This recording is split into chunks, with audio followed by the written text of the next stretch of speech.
hope to share the ups, downs, and everything in between about life on the road. Like the time that we were up in a mountain cabin and it was October. And oh, by the way, it still snowed 2 feet. Electricity went out and was -6 out for 4 days straight. So I really like whiskey and we like to go to distilleries. So we'll go Google Map distilleries for that local area. Same with breweries. There's a brewery in almost every small town in America anymore. We feel very lucky to have roles where we can be 100% remote. We did get really good at board games during this time period. We did. We are now experts. The only thing standing between us and that kind of life was either we had to make a lot more money so that we could have our lease and travel, or maybe we could just get rid of our lease. We should just go whole hog in and do this for the rest of our lives. But yeah, it started to feel like staying was much more of a risk than trying something new. And that's how we went from what if travel could be our life to why not? Why can't travel be our life? And that was the first chapter of what we're calling Living on the Way. We really hope that our stories will spark a sense of adventure in your own life. We're J and B, and at the beginning of 2021, we hit the road permanently. We traded our city apartment for a constant stream of Airbnbs, new states, and places. And we wouldn't have it any other way. Come along with us as we explore all the U.S. and beyond has to offer. And join us as we continue Living on the Way. Hello there. Welcome to the Living on the Way podcast, where we share our lifestyle of travel with you. And this is our first episode. So in this episode, we are going to introduce ourselves and give you an idea of what living on the way is and how we have found location-independent living. I'm Jay. And I'm B. And we hope to share the ups, downs, and everything in between about life on the road. Like the time that we were up in a mountain cabin and it was October. And oh, by the way, it still snowed 2 feet. The electricity went out and was -6 out for 4 days straight. Oh, yes. And I'm sure more stories are to come from that trip to the Breckenridge Mountains. Like that we had a moose keeping us company. But until then, we're hoping to introduce ourselves and why we traded a city apartment for a never-ending series of Airbnbs and new states, and then hopefully end on a story time about how we actually got started on the road. To introduce ourselves, we've been married 20 years now. We always did make purposeful plans around vacations. Yeah, we had a budget that was for a one big trip. Yeah, we had a percentage of our income that we purposely set aside just to go on something new and interesting, travel related. Take all our vacation days all at once. And then we also, I think second year of being married, we created a spreadsheet and listed out all the places we'd want to visit. And then ranked them. And then gave them ratings 1 to 10 and then sorted, and then where the highest average is, created a top 10 list and gave us something to aim at and plan out for that year, the next year, and going forward. Yeah, and I think while we haven't been to a lot of countries, we've been to a fair amount in that short 10-year period that we were traveling every year. I think we're at 14, 15 Yeah, countries? it's probably something like that. Not the most impressive total, but we've definitely planned to keep adding to that list. Absolutely. So, and I remember the first trip we took together. Do you remember that? How we planned that trip and how we got to that? Yeah, for sure. I mean, while we were dating through college and stuff, we'd go on like small little trips, but certainly, honeymoon. We're very young. We're just graduating college, and so honeymoon was the first big trip that we were going to do together. So we did what everyone did back that time period. You went and read books At like Barnes and Noble. Fathers and Travelers and Rick Steves about where's the good places to visit. I remember going on TripAdvisor and I read every single forum post. There's like 50 pages of forum posts about where we went for a honeymoon, which after, analyzing, we decided to go with Vegas because it looked like it had A lot of everything. what we wanted. Yeah. Yeah, it was amazing sounding. You could go play golf in the middle of the night. Exactly. So that was our first trip, and we spent a week in Vegas. And definitely going to get more stories about Vegas because it's become where we go every year. We had such a great time. We had our budget. We made a plan together, and we spent a full week of enjoying everything Vegas had to offer. All the touristy things that we no longer do because we've been going for 20 years. We did it all in that first trip. Yeah, it kind of formed the foundation of Absolutely living on the way. of doing as much as you can with the time and the budget and other constraints you have. So yes, that was kind of the beginning of our love for travel, and then eventually starting to visit more and more countries. So we're going to briefly touch on our professional backgrounds and what we do remotely. We will talk about our jobs a little bit in this episode, and no doubt it'll come up throughout our storytelling, but it won't be the main topic of this podcast. Although it is one of the first questions we answer after we explain we live remotely, we live on the way, and they'll say, "Well, how do you do that?" And then we explain a little bit about how we Mhm. work remotely. So I'm not the classic digital nomad. I work for a company, but that company lets me work remotely. So I do travel around for work as well. Yeah, and so it is important to note that he does travel, and that does dictate sometimes like where we can be during certain times so that he has access to an airport. Yep, absolutely. Got to generally stay in the time zones as well because I'm interacting with colleagues all day long. Exactly. I work part-time in a freelance type of role in a business function. So I used to work full-time remotely, uh, just through layoffs and things. I am now working freelance. So I tend to work for friends or colleagues and connections that I made while I was in my master's program, and I do mostly project work. So I'll have like 1 or 2 projects going on at any given time. But recently, I've actually started an online business, and that's in the publishing industry. And we may go into that in the future, but it's starting to now provide a growing income for me. And I'm hoping to replace my freelancing with that. That's the goal in the next 2 years. A little more about us. When we're at different locations, we'll do things like just find our interests. So I really like whiskey, and we like to go to distilleries. So we'll go Google Map distilleries for that local area. Same with breweries. I mean, there's brewery in almost every small town in Mhm. America anymore. What's the breweries around? So we'll Google Map breweries and find 3 or 4 of them, and then we got a pretty full list on Untapped here of the different beers and breweries, which kind of makes it kind of interesting. Absolutely. And then another thing that I personally like that guy got us into is hiking. And so we've actually done that a lot. And actually, Jay has taken on a lot more of an interest, even past what I do. He's, you hiked your first 14er this summer? I did, yes. I mean, nothing record shattering there, but we definitely over the past 3 or 4 years been getting in better shape. Compared to where we were when we were taking just little hikes, walking up an entire 14er, that's a pretty big accomplishment. So don't write that off. Yeah, but it's good. I mean, certainly getting out and seeing nature. We've prevalently traveled a lot in the United States over the past years and had the opportunity to visit all the states. And nature is a large reason why we do that, just to get out there and see what the different states look like. Absolutely.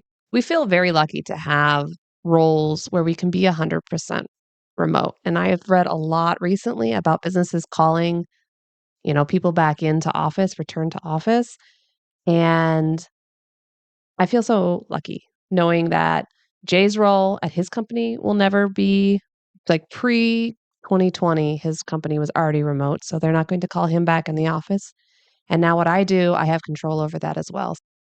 So let's rewind to 2020. So picture this. Like a lot of people, we're trapped inside our house. We're in a city apartment with all the usual go-tos completely shut down. No restaurants, no concerts, just us and what I would say was an alarming number of two-person games. Any two-person game I could find on Amazon. Although we did get really good at board games during this time period. We did. We are now experts. We had found some friends. Mhm. We got to play board games with them, and we got pretty darn good. Yeah, so that is a thing that came out of 2020, board game kings, but you can only do so much of that, right?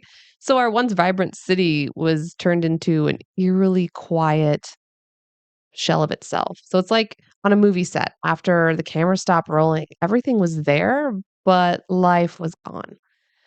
And as most people like us that were lucky enough to stay healthy during that time, we spent a lot of our days working remotely, but as soon as we closed our laptops, there was just restlessness. So that got us talking about, at nighttime, like what do we want to do with our life? Only at night, I don't know why I said night. Well, it was after work, so it was nighttime. not during the day. Work is when you're working 2 people in an apartment that used to be so big and now it's so small because you're working, I don't wanna see you until nighttime.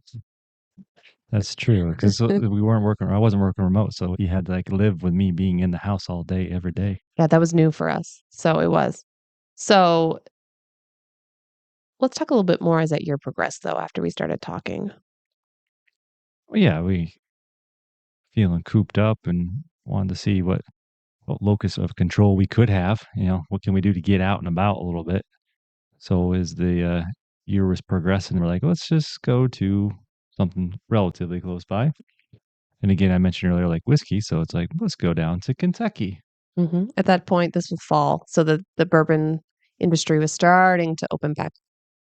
Absolutely, yeah. Kentucky was, opening back up. The distilleries were opening back up to some degree, but we did find a house near a lake. Wasn't much to see, but there was water, trees, cool, crisp fall mornings in Kentucky. Yeah, we were still working remotely, but when we stepped out on a break or at the end of the day Oh, yeah, it was just nice to get some nice fresh air. and go see any of the distilleries that were open, making reservations for that. So that trip was a turning point for us. But it was also important, like, that 3.5 weeks in Kentucky at that house is, still going to work every day remotely. Mhm. You were going to work every day remotely. It's like, "Oh, wow. This like we're kinda hoping you can do this job," and then, "Oh, that's right. Instead of having to, stare out at a lifeless city, we could stare out at nature and go for walks." Right, because if I can't go to the concerts or the restaurants that I'm used to, at least I can be somewhere new and adventure. We did a lot of hiking. Mhm. So, yes, absolutely, it was a turning point for us. And it kinda just clicked. The only thing kind of standing between us and that kind of life was either we had to make a lot more money so that we could have our lease and travel, or maybe we could just get rid of our lease. Yes, yes, and that's really where it's, turned into more of a spreadsheet budgeting conversation, and it Yeah. was definitely multiple conversations that added together. What would that actually look like to do? What would the actual numbers be? So, number crunching, which we're both pretty good at, and researching, which I'm okay at, B is really good at, and then lots of conversations.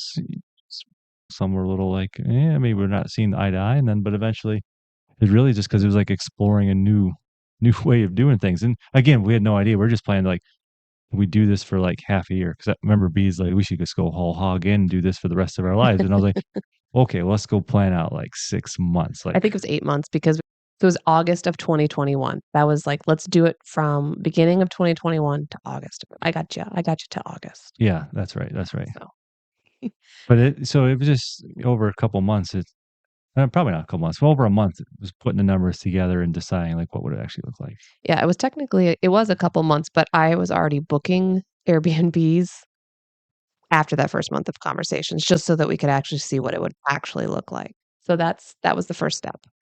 But yeah, it started to feel like staying was much more of a risk than trying something new, taking that leap, seeing what adventuring while working full time, what that looked like. And it all made it more tangible, didn't seem impossible. You could see Exactly. tangibly what needed to happen. And so with a mix of excitement and nerves, and I would say that I would be lying if I didn't say we had a few backup plans. Again, we were only gonna do it to August.